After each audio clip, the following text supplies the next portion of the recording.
Public అందరికి శనార్థులులా ఇవాళ ఈ జనానికి నేను ఒక ముచ్చట చెప్పేదానికైతే ఈ జనానికంటే బడుగు బలహీన వర్గాల వారికి గట్లనే మెయిన్ గా బీసీ జనాలు ఇప్పుడైతే కాంగ్రెస్ ప్రభుత్వం అయితే అధికారంలోకి వచ్చి 19 నెలల సమయం అయితే అవుతుంది కదా. మరి ఈ 19 నెలల సమయము అయినప్పటికీ గుర్తుకు రానటువంటి బీసీ రిజర్వేషన్ ఇప్పుడే ఎందుకు గుర్తుకొచ్చింది? బాగా ప్రోత్సహించాలి బీసీ బిడ్డలారా. ఎందుకంటే బీసీలు తెలంగాణ రాష్ట్రంలో అధిక సంఖ్యలో ఉన్నారు. మరి ఈ అధిక సంఖ్యలో ఉన్న బీసీలకు మనం ఏదన్నా ఒకటి చేయాలి అని ఇప్పుడు రిజర్వేషన్ 42 అని పెట్టింది.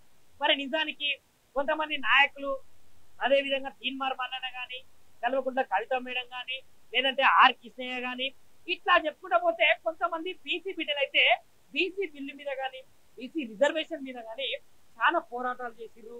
వాళ్ళైతే సభలు పెట్టిర్రు, పూలే విగ్రహాలు పెట్టిర్రు. ఇట్లా వాళ్ళకు తోచినంత వాళ్ళ ఏదైతే అనుకున్నారో వాళ్ళ విధి విధానాలలో వాళ్ళైతే బీసీ రిజర్వేషన్ మీదనైతే కొట్లాడిరు. కాకపోతే 52% బీసీ రిజర్వేషన్ కావాలి బీసీ జనాలకు అని కల్వకుంట్ల కేసీఆర్ సార్ వల్ల కుమార్తె కల్వకుంట్ల కవిత మేడం అయితే బీసీ రిజర్వేషన్ తప్పకుండా జరగాలి, మా బీసీలకైతే 42% అయితే రిజర్వేషన్ కావాలి అని మేడం అయితే చాలా రకాలుగా కృషి చేసిందని చెప్పొచ్చు. కాకపోతే ఇప్పుడు బీసీ బిల్లును ఇప్పుడే ఎందుకు ప్రవేశపెట్టిరు? ఎందుకంటే ఒక్కటి గుర్తుంచుకోవాలి బీసీ బిడ్డలారా, ఎందుకు పెట్టిర్రంటే ఇక స్థానిక ఎలక్షన్స్ రాబోతున్నాయి కదా. అదే సర్పంచే కావచ్చు, జెడ్పీటీసీ కావచ్చు, ఎంపీటీసీ కావచ్చు, ఇక ఈ సార్వత్రిక ఎన్నికలు ఈ స్థానిక ఎన్నికలు ఏవైతే ఉన్నాయో ఈ స్థానిక ఎన్నికలలో గెలిపే అజెండాగా కాంగ్రెస్ పార్టీ చేయాలని చెప్పేసి బీసీ అనే ఒక బీసీ 42 రిజర్వేషన్ ను ఎరగా వేసింది. కానీ నిజానికి బీసీ బిడ్డలు ఏమన్నా తెలియదక్కువల్ల ఈ బీసీ రిజర్వేషన్ 42కు ఏమన్నా ఎరలెక్క పడతారనుకుంటున్నారా? ఎందుకంటే ఒకప్పుడు కొంచెం తెలివి ఉండి లేక ప్రవర్తించి ఒక దాని మీదకి రాలేకపోయారు. కానీ ఇప్పుడైతే బీసీ బిడ్డలు అందరూ కనివిప్పు చేసుకొని కళ్ళు తెరుచుకొని బీసీల కోసం అయితే పోరాటాలు చేస్తున్నారు. కాకపోతే ఇప్పుడు ఎలక్షన్స్ అనుడితోటే మీకు ఇందిరమ్మ ఇల్లు గుర్తుకొస్తుంది, ఇందిరమ్మ పథకాలు గుర్తుకొస్తాయి, రోడ్లు గుర్తుకొస్తాయి, దాని తర్వాత రైతుల యొక్క కష్టాలు గుర్తుకొస్తాయి, రైతు భరోసా గుర్తుకొస్తుంది, రైతుల అకౌంట్ టింగ్ టింగ్ టింగ్ అని గంట కొట్టినట్టు పైసలు పడే చెట్టు గుర్తుకొస్తాయి. ఇన్ని రోజుల కంటే గుర్తుకు రాలేదా అని ఒక బీసీ బిడ్డగా ఎందుకంటే ఈ రాజకీయ క్షేత్రంలో కాంగ్రెస్ పార్టీ ఆడుతున్నటువంటి ఒక డ్రామా, కాంగ్రెస్ పార్టీ ఆడుతున్నటువంటి ఒక నాటకం, ఈ నాటకంలో ఎరలాగా ఒక బీసీ బిడ్డలనైతే ఎంచుకోవడం అయితే జరిగింది. మరి సంవత్సరంన్నర దాటినాక కూడా వాళ్ళు ఫస్ట్ గద్దెనకంగానే బీసీ బిల్లునైతే ప్రవేశపెడతాము, బీసీలకైతే రిజర్వేషన్ చేస్తాము 42%, 52% అని చెప్పినటువంటి కాంగ్రెస్ నాయకులు ఎప్పుడు చేసిండ్రు? గతంలో చేసిరా? గతంలో వాళ్ళు 10 ఏళ్లు పరిపాలించినప్పుడు బీసీలను వాళ్ళైతే ఎటువంటి న్యాయం చేయకుండా అన్యాయమే చేసింది. మనం చూసుకుంటే రాజకీయ క్షేత్రంలో కూడా ఏ ఒక్క బీసీ బిడ్డ ఉన్నాడా, బీసీ ఎమ్మెల్యే ఉన్నాడా, బీసీ ముఖ్యమంత్రి ఉన్నాడా, లేదంటే బీసీ జెడ్పీటీసీలు ఎంపీటీసీలు వాళ్ళు వీళ్ళు అంత రెడ్లు రావులు వాళ్ళు వీళ్ళు. మరి బీసీలు ఎందుకు? బీసీలు దేంట్లో తక్కువ చెప్పుర్రి? బీసీలకు ఏమైనా జ్ఞానం లేకనా, బీసీలకు పైసలు లేకనా, బీసీలకు మాట్లాడే తత్వం లేకనా, రాజకీయాలలో నెగ్గలేకనా? ఎందుకు బీసీలను ఇన్ని సంవత్సరాలుగా తక్కువ చేస్తున్నారు? మరి కాంగ్రెస్ పార్టీ అధికారంలోకి వచ్చినాక బీసీలకు ఏమన్నా ఎలగబెట్టిందంటే ఏం లేదు. ఏం ఎలగబెట్టింది?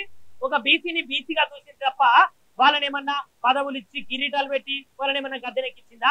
అడుగడుగున బీసీలను అనగదొక్కే ప్రయత్నమే చేస్తుంది. ఇక అప్పుడెప్పుడో సార్ అయితే ఒక మాట అన్నాడు, కల్వకుంట్ల కవితకు బీసీకి సంబంధం ఏమున్నది అని. మరి ఆమెకైతే సంబంధం లేదు. సంబంధం లేని కవిత పోరాటం చేస్తేనే మరి ఈ రోజు బీసీ రిజర్వేషన్ ఇచ్చినవా? నువ్వు కవితకు భయపడేమన్నా రిజర్వేషన్ కల్పించినవా? మరి కల్పించలేనోనివి ఇప్పుడు కవితకు భయపడ్డట్టే కదా. మరి ఒకవేళ కవితకు భయపడి ఇయ్యలేకపోతే మునిపే ఇయ్యొచ్చు కదా. మీ ప్రభుత్వం వచ్చి 19 నెలల కాలం అవుతున్నది కదా. మరి ఈ కాలంలో నువ్వు మొదటనే ఎందుకు ఇయ్యలేదు? కేవలము రాజకీయ కుట్రపూరితంగా చేసుకొని బీసీలను ఒక ఎరలెక్క వాడుకున్నారు. అందుకోసమనే ఇక స్థానిక ఎలక్షన్లలో ఎట్లనైనా మేము గెలవాలి, ఎట్లనైనా ఎంపీటీసీలు కావాలి, జెడ్పీటీసీలు కావాలి, సర్పంచ్లు కావాలి, ఉప సర్పంచ్లు కావాలి, వార్డ్ నెంబర్ తో సహా మేమే ఉండాలి అని అనుకుంటారు కాబట్టి ఇప్పుడు ఇచ్చిరు.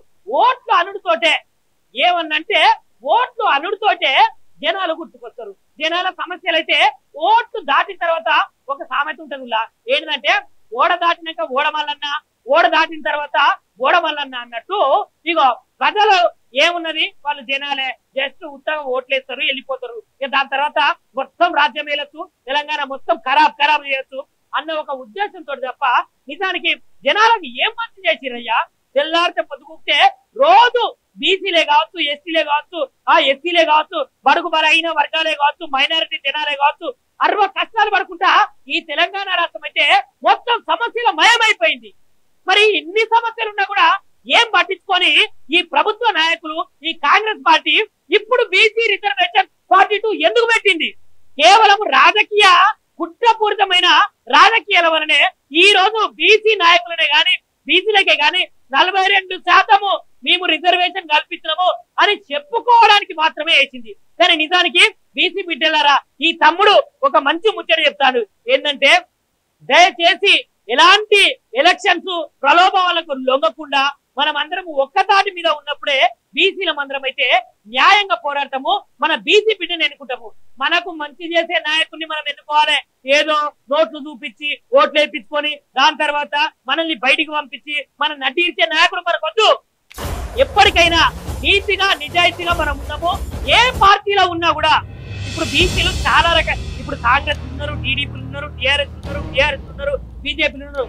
ఇట్లాంటి వాళ్ళందరూ ఒకటే తాటి మీదకి వచ్చి మన యొక్క బీసీ బిడ్డను మనం ఎన్నుకుంటే ఖచ్చితంగా రాజ్యసభలకు, చట్టసభలకు, అసెంబ్లీలకు మన బీసీ బిడ్డ గొంతుక వెళ్ళి మన బీసీల కోసము బడుగు బలైన వర్గాల జనాల కోసము ఒక సింహం లెక్క గర్జించే గర్జన ఒక గొంతుగా మనదై ఉండాలి. దయచేసి జనాలారా ఈ ప్రలోభాలకైతే లొంగకుండా ఒక మంచి నాయకుడిని అయితే ఎన్నుకుందాము. జై హింద్, జై తెలంగాణ. లైక్ చేయండి, షేర్ చేయండి, సబ్స్క్రైబ్ చేయండి. మరిన్ని వీడియోల కోసం బెల్ సింబల్ పై క్లిక్ చేయండి.